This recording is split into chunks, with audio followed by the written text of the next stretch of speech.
어떤 한 사람이 기독교 교회 사역자가 되고 싶었습니다. 그래서 목회자가 되겠다고 결심을 했지요. 이 결심은 정말 어려운 결심이었다고 합니다. 신학교로 가서 신학 수업도 들었고 소명의식도 계속해서 확인을 하게 됩니다. 이렇게 준비하여서 마침내 사역 현장으로 들어갔습니다.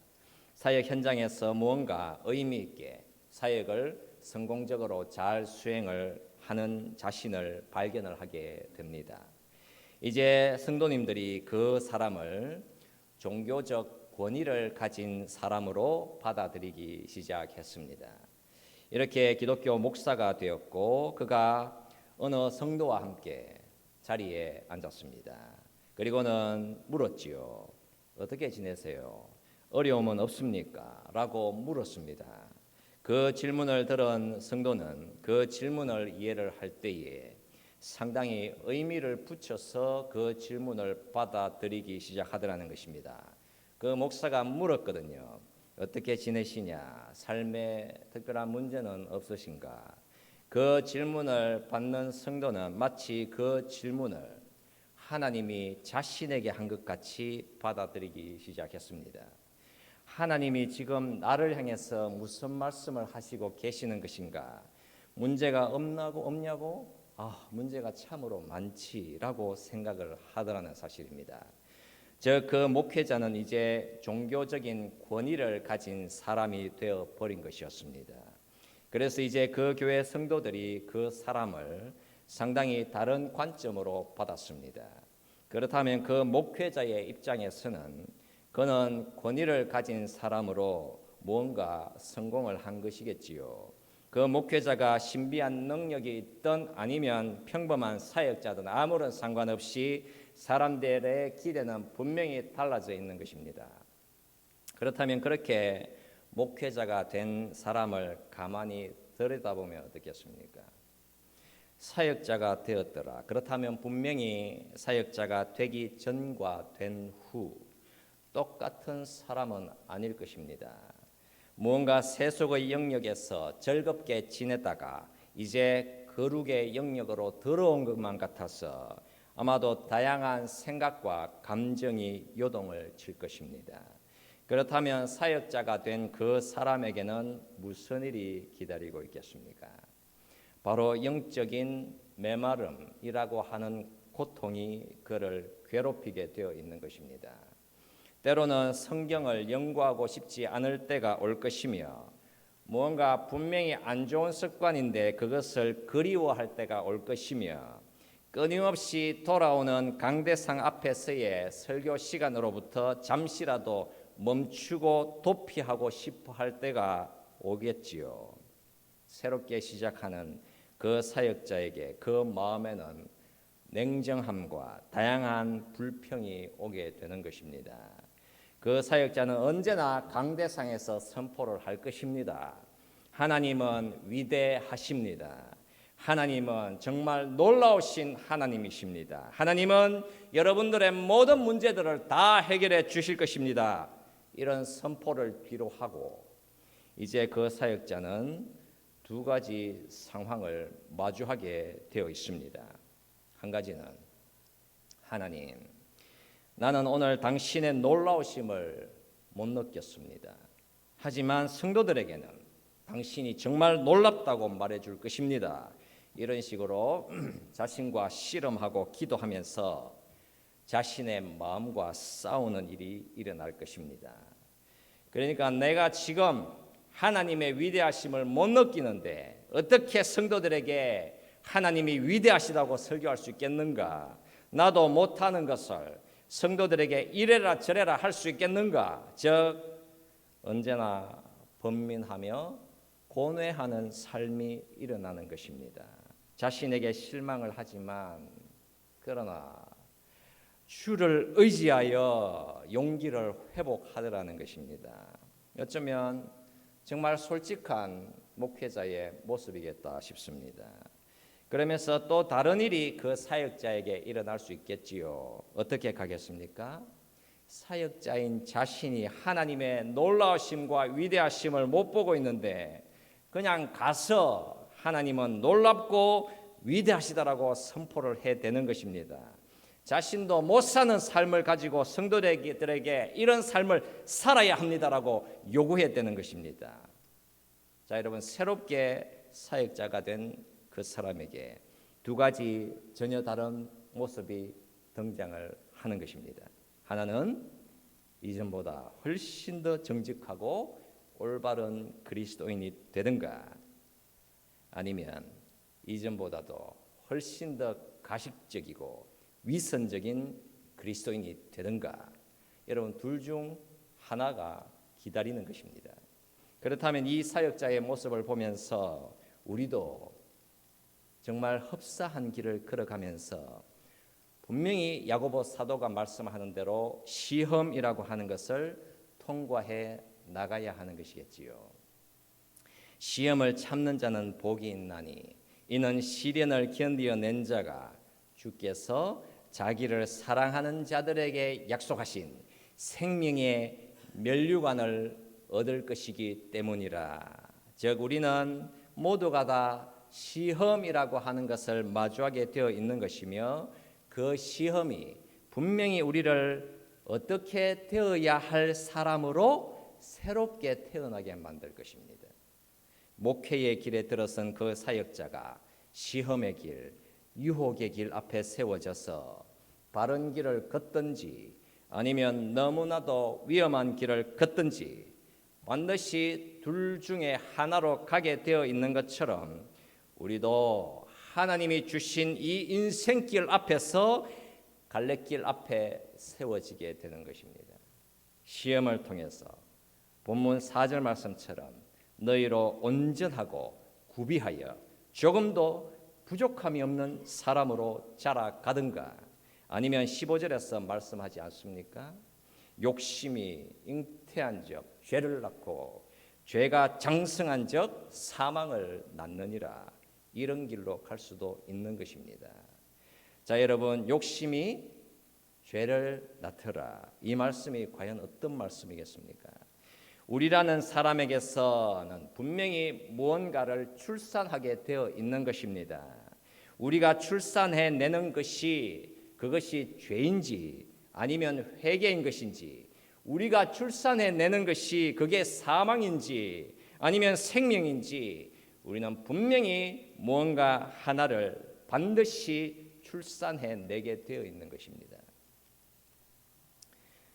이 본문 말씀을 좀 구체적으로 들여다보도록 하겠습니다. 야고보 사도가 시험 또는 시련이라는 것을 말씀을 하는데, 그 시험과 시련은 우리의 인생이 결코 피할 수 없는 것이다라는 사실을 지난 시간에 말씀을 했습니다. 그 시험은 언제나 오게 된다는 것이지요. 그런데 본문 13절에서는 정말 놀라운 말씀을 하고 있지 않습니까? 사람이 시험을 받을 때에 내가 하나님께 시험을 받는다 하지 말지니 하나님은 악에게 시험을 받지도 아니하시고 친히 아무도 시험하지 아니하시느니라. 자, 여러분, 이 말씀을 보시게 되면 사람에게는 시험이라고 하는 것이 언제나 오게 되어 있는데 하나님은 시험을 하시지 않는다라고 말씀을 하시는 것 같습니다. 여러분, 하나님은 시험을 하시지 않습니까? 하나님은 아브라함도 시험하셨잖아요. 시험을 분명히 하셨다라고 말씀을 하셨습니다. 그래서 다소 용어를 이해하는데 어려움이 있어서 여러분, 정리를 조금 쉽게 하면 좀 더 쉽게 본문을 다가설 수 있을 것 같습니다. 여러분, 야고보서 1장 2절 말씀에서 너희가 여러 가지 시험을 만나거든이라고 말씀을 하고 있고, 12절 말씀에서는 시험을 참는 자가 복이 있나니라고 말씀을 하고 있습니다.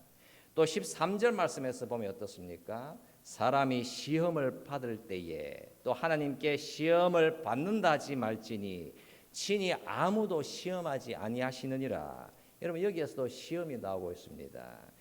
즉, 여러분, 2절 말씀과 12절, 13절 그리고 14절에서 시험이라고 하는 말이 등장을 하는데, 이 말은 전부 다 똑같은 헬라어 단어에서 나온 말입니다.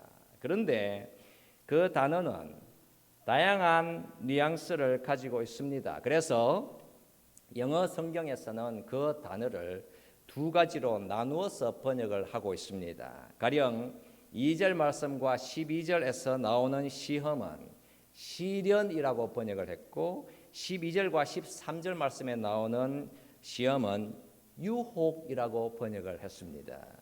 그러니까 문맥에 따라서 그 의미는 조금 달라지는 것입니다. 우리가 여러분 쉽게 이해를 할 필요가 있겠습니다. 분명히 하나님은 우리 인생을 시험하시게 됩니다. 그러나 그 하나님은 우리의 인생을 유혹하시지는 않습니다.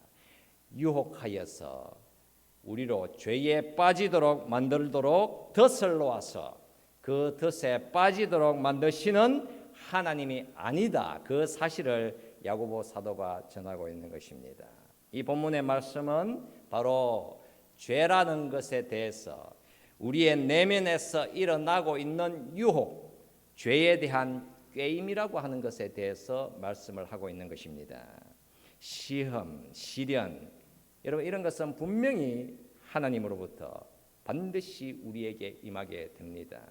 그러나 유혹, 꾀임, 미끼, 여러분 이런 것은 바로 사람의 우리의 내면에서 역사하는 것입니다. 하나님은 우리 앞에 미끼라든가 유혹을 놓아두어서 죄에 빠지도록 덫을 놓지는 않습니다. 분명히 그 시련이나 시험이라고 하는 것이 하나님으로부터 우리에게 임하게 될 때에 그 방향은 전혀 다른 곳으로 갈 수 있다라는 사실을 말씀을 하고 있는 것입니다. 나는 죄의 길로 갈 것이다 와 나는 죄와 다투는 길로 갈 것이다. 여러분 이 길은 전혀 다른 길인데 죄를 짓고자 하는 유혹은 하나님이 주신 것이 아니라 나의 내면 속에서 바로 나라고 하는 사람에게서 일어나는 일인 것입니다. 여러분 본문 14절 말씀에서 오직 각 사람이 시험을 받는 것은 자기 욕심에 끌려 미혹됨이니에서 여러분 여기에서 나오는 시험이란 하나님이 주시는 시험이 아니라 우리의 내면에서 발생하고 있는 유혹, 죄를 짓고자 하는 욕망을 가리키는 것이지요.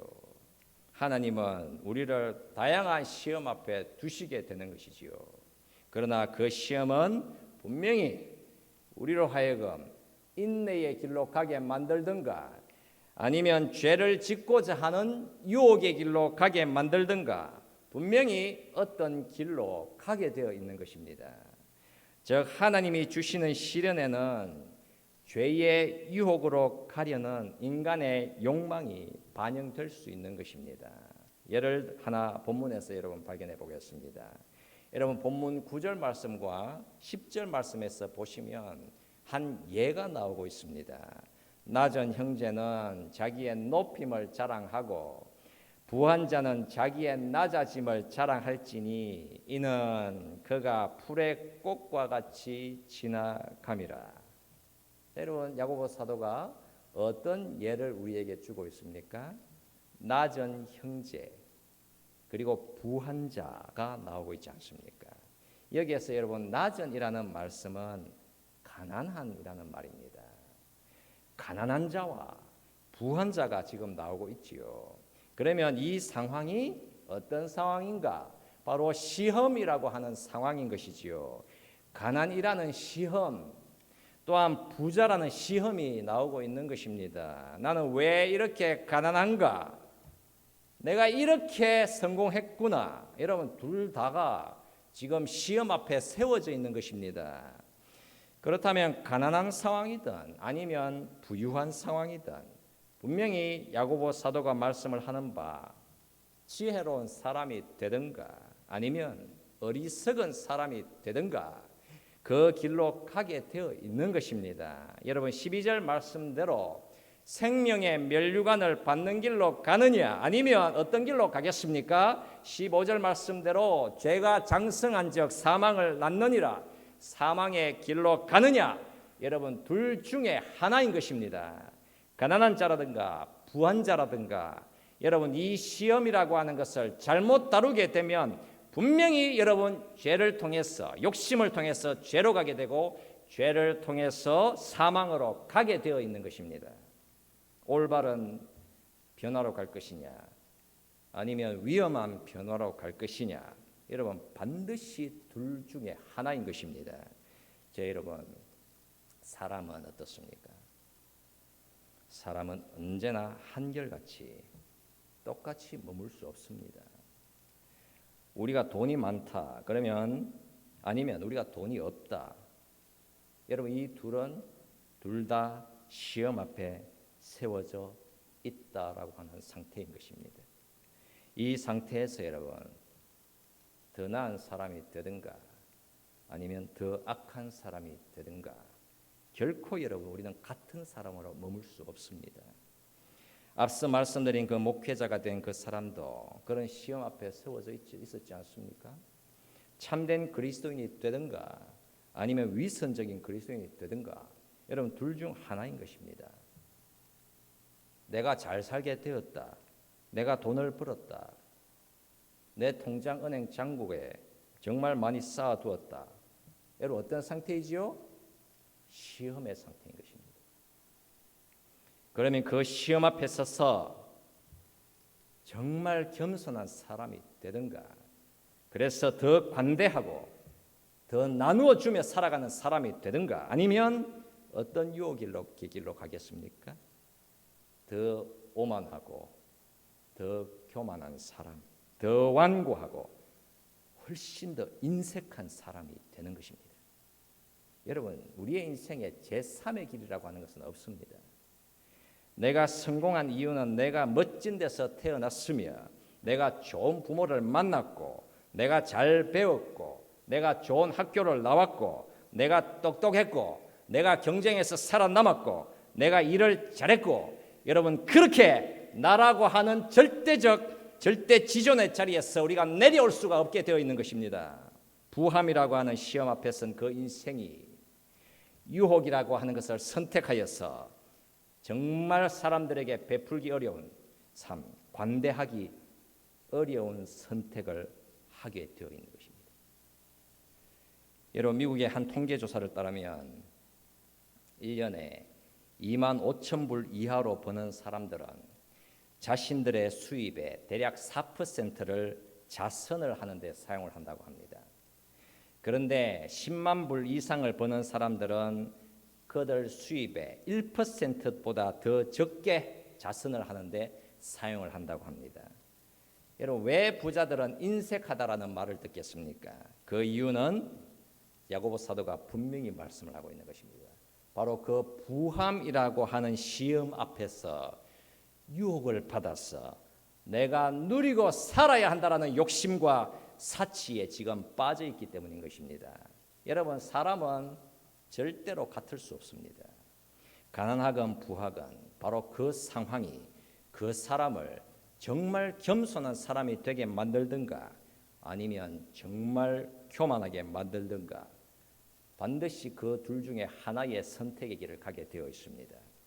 자 여러분 시험이라고 하는 것, 시련이라고 하는 것, 그 안에는 반드시 유혹이라고 하는 것이 다 들어 있습니다. 그 유혹이 여러분, 그 유혹에 칼춤을 추도록 만들겠다. 결국 자신이 휘두는 그 칼이 반드시 자신을 겨냥하게 되어 있는 것입니다. 여러분 본문 14절을 한번 보겠습니다. 오직 각 사람이 시험을 받는 것은 자기 욕심에 끌려 미혹됨이니. 자 여러분 이 구절의 말씀을 유의해서 잘 한번 살펴보십시오.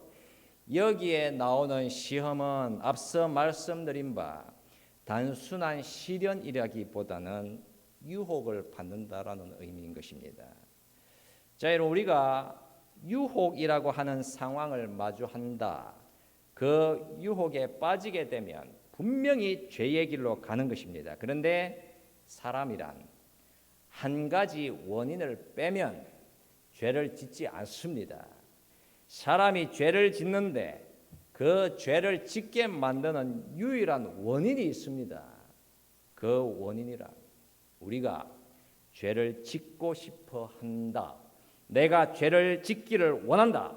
내가 원합니다. 내가 원하기 때문이다. 여러분 딱 이것입니다. 그러니까 어떤 이유로도 죄를 짓게 만드는 조건은 없는 것이며 당신이 죄를 짓는 유일한 이유는 당신이 그것을 원했기 때문이다라고 성경은 말씀을 하고 있는 것입니다.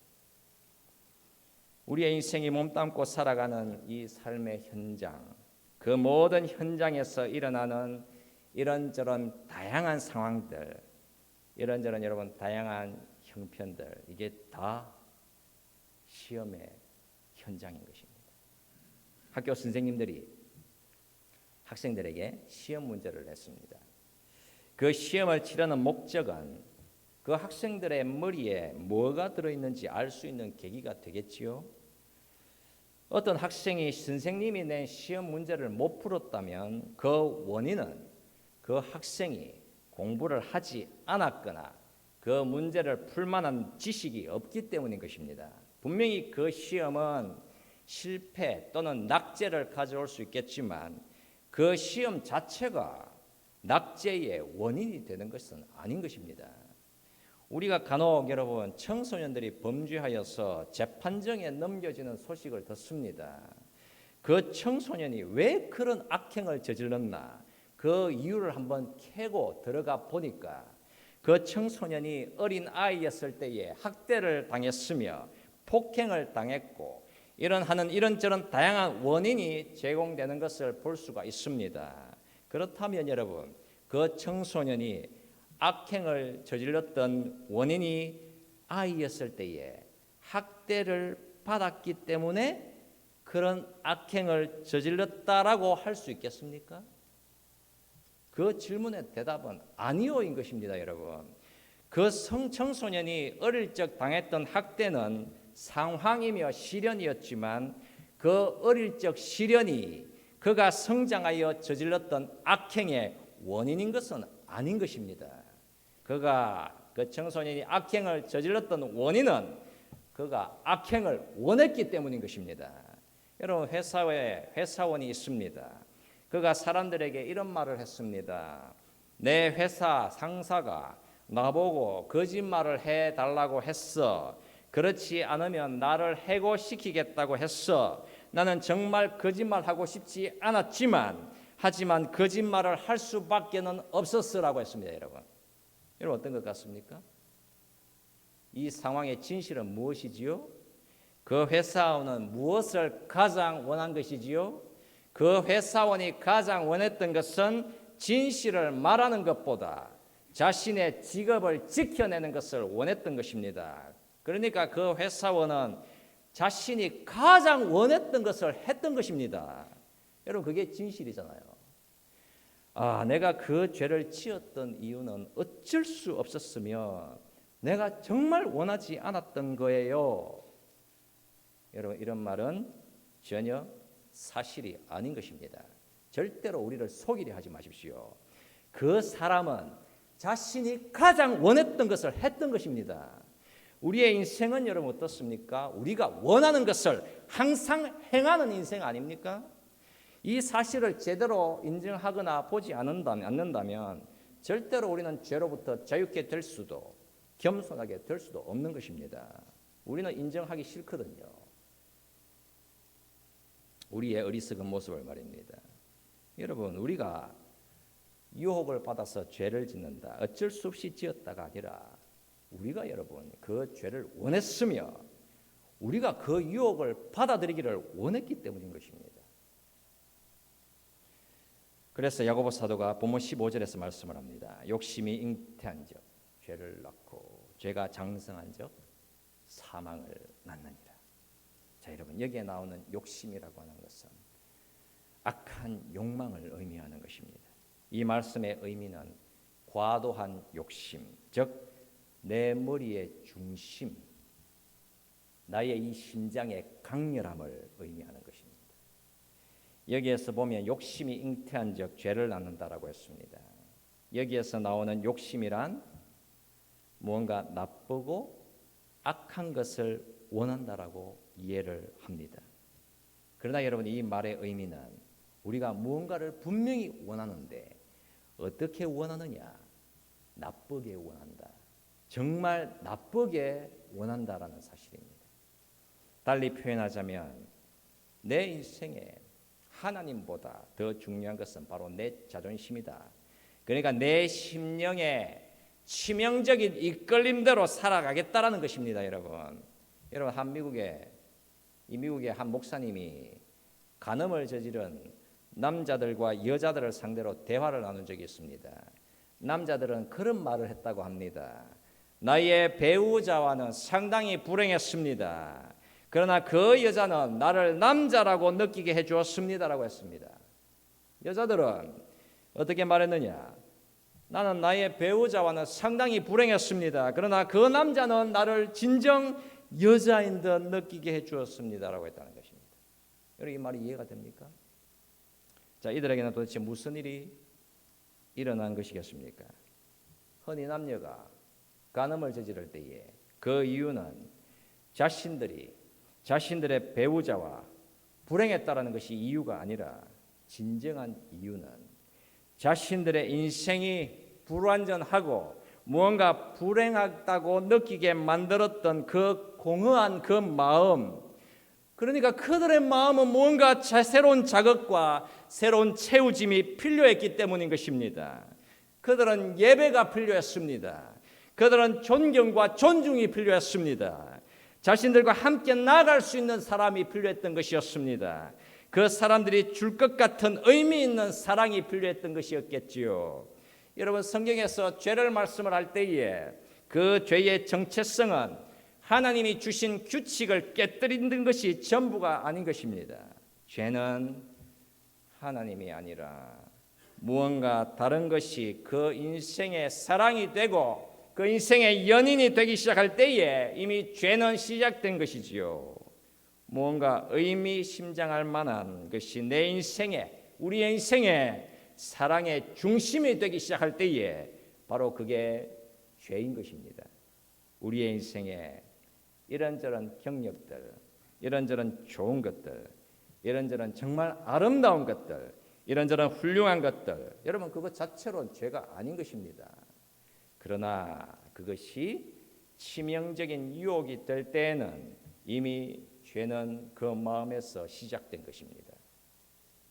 여러분, 내 인생에 하나님보다 더 큰 의미를 줄 수 있겠다. 그 무언가가 바로 이 본문에서 말씀을 하는 바 자기 욕심이라고 하는 것입니다. 결국 그 욕심은 사람을 반드시 통제하게 되어 있습니다. 치명적인 유혹이 임한 것이지요. 우리의 인생에 그런 일들은 여러분 언제나 역사하고 있습니다. 내가 여러분 직장에서 거짓말하는 습관이 있다. 그러면 결국 그 거짓말이 그로 하여금 그 직장을 죽이게 되어 있습니다. 내가 배우자에게 거짓말한다. 그러면 여러분 그 거짓말이 그 결혼을 죽이게 되어 있는 것이지요. 내가 성공에 대한 욕망이 있더라. 그러면 과도한 일이 그를 죽이게 되어 있는 것입니다. 내가 사랑에 대한 과도한 욕망이 있다. 그러나 그런 사랑을 못 만났더라. 그러면 내가 나를 채찍질하다가 나를 죽이게 되어 있는 것입니다. 사랑에 대한 과도한 욕망이 있었는데 그런 사람을 마침내 만났더라. 여러분, 그러면 어떻게 되겠습니까? 그 사람에게서 기대했던 방식이 결국에는 아니었더라. 그리하면 둘의 관계가 파괴되어지게 되어 있는 것입니다. 내가 내 자신에게 거짓말을 한다. 그러면 그 거짓말이 나를 겨냥하여서 나를 죽이게 되어 있는 것입니다. 내가 사람을 가볍게 여기며 산다. 내가 어떤 사람은 멸시하며 산다. 그러면 심판의 주님께서 나를 멸시하게 되어 있는 것이지요. 그래서 죄라고 하는 것은 항상 무언가를 출산해 내게 되어 있습니다. 여러분, 이런 것에 대해서 우리가 어떻게 풀려날 수가 있겠습니까? 그 시험 앞에 서서 욕심을 향해서 그 죄의 유혹을 향해서 그냥 no, just no라고 하면 다 해결되겠습니까, 여러분? 우리의 인생이란 언제나 자기 욕심이라는 그 죄의 유혹으로부터 자유로울 수가 없습니다. 언제 어디서나 작은 욕심이 우리 안에서 우리 위에 군림하려고 하는 것입니다. 우리가 그렇게 그것을 원하기 때문인 것이지요. 우리의 원함대로, 여러분 우리의 원함대로 사람을 함부로 판단한다거나 하나님을 함부로 판단하지 마십시오. 결국 그 원함이라고 하는 것은 반드시 무언가를 출산해내게 되어 있는데 그 최종적인 결과물은 사망이다라고 야고보 사도가 분명히 말씀을 하고 있는 것입니다. 누가 말씀하고 있는 것입니까? 하나님이 말씀을 하고 있는 것입니다. 자, 여러분 우리의 영혼에 욕심이 데려가는 죄의 길을 멈추어 설 수 있게 만드는 생명의 길이 우리 앞에 놓여져 있습니다. 우리의 영혼은 언제나 늘 무언가가 그리운 것이겠지요. 모든 시험 앞에 서서 언제나 채워지지 않는 그런 공허함, 그 공허함이 나의 영혼을 그렇게 집요하게 괴롭히는 것입니다. 인생의 상태를 가리켜서 본문 10절에서는 풀의 꽃과 같이 지나간다라고 했습니다. 여러분 11절 말씀에서 어떻습니까? 아름다움이 없어지며 쇠잔하여 간다라고 했습니다. 우리가 다 보고 있는 것 현실 아닙니까? 그런 풀과 같은 인생들에게 하나님은 무엇을 우리에게 약속을 해주시고 있습니까? 본문 12절에서 말씀하잖아요. 주께서 자기를 사랑하는 자들에게 약속하신 생명의 멸류관인 것입니다. 그렇다면 예수께서는 어떤 멸류관을 쓰셨습니까? 예수께서는 가시멸류관을 쓰셨지요. 베드로가 예수를 모른다고 부인했습니다. 세 번째 예수님을 모른다고 부인했을 때에 그 당시 상황을 성경은 이렇게 말씀을 합니다. 베드로가 이르되 이 사람아 나는 네가 하는 말을 알지 못하노라고 아직 말하고 있을 때에 닭이 곧 울더라. 주께서 돌이켜 베드로를 보시니 베드로가 주의 말씀 곧 오늘 닭 울기 전에 네가 3번 나를 부인하리라 하심이 생각나서 밖에 나가서 심히 통곡하니라. 여러분 베드로가 3번째로 예수님 모른다라고 부인했을 때에 예수님은 그때 어디에서 무엇을 하고 있었습니까? 대제사장 집에서 그곳으로 끌려가서 욕을 받고 매를 맞고 있었지요. 이때가 여러분 베드로가 3번째 예수님을 모른다고 부인했습니다. 그런데 말씀은 주께서 돌이켜 베드로를 보시니라고 성경은 말씀하고 있습니다. 여러분 베드로가 3번째 부인할 그때에 예수님의 얼굴이 베드로를 보셨다라고 했습니다. 여러분 이 두 사람은 전혀 다른 공간에 있었는데 주님은 베드로를 바라보시고 있었다고 말씀을 합니다. 그때 예수님의 얼굴 색깔은 무슨 색깔이었겠습니까?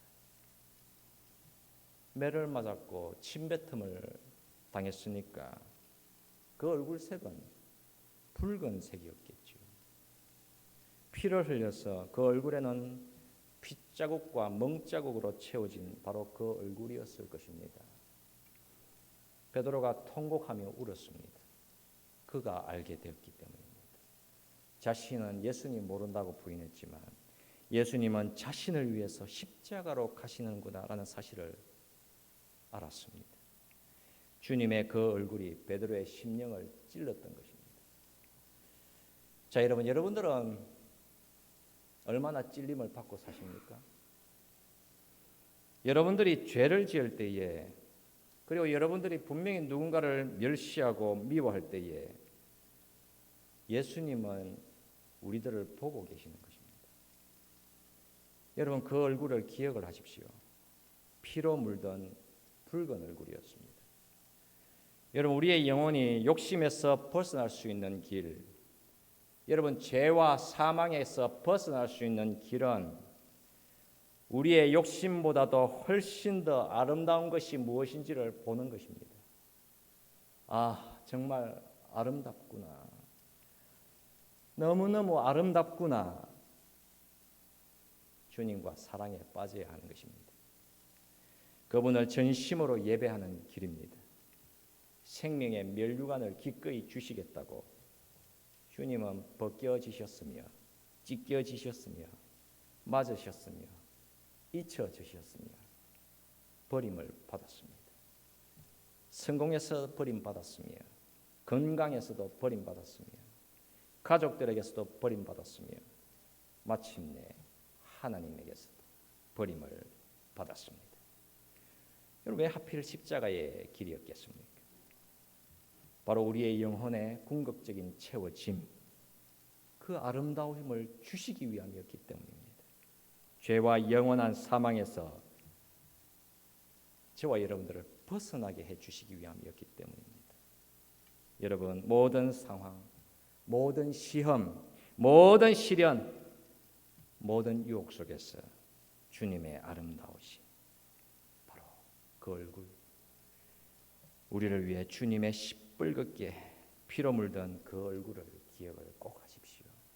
나의 모든 죄를 용서하시기 위해서, 나를 위해서 십자가를 짊어지셔서 나를 바라보시고 계시는 그 피로 물든 그 붉은 얼굴을 언제나 우리가 떠올려서 우리가 결코 위선적인 그리스도인들이 아니라 정직하고 올바른 그리스도인으로 지원받으시는 주의 복된 성도들 다 되실 수 있기를 우리 주 예수 그리스도 이름으로 축원합니다. 아멘. 같이 기도합시다. 살아계신 우리 하나님, 주의 은혜와 긍휼하심을 감사드립니다. 우리는 언제나 우리가 원하는 것을 하기 원합니다.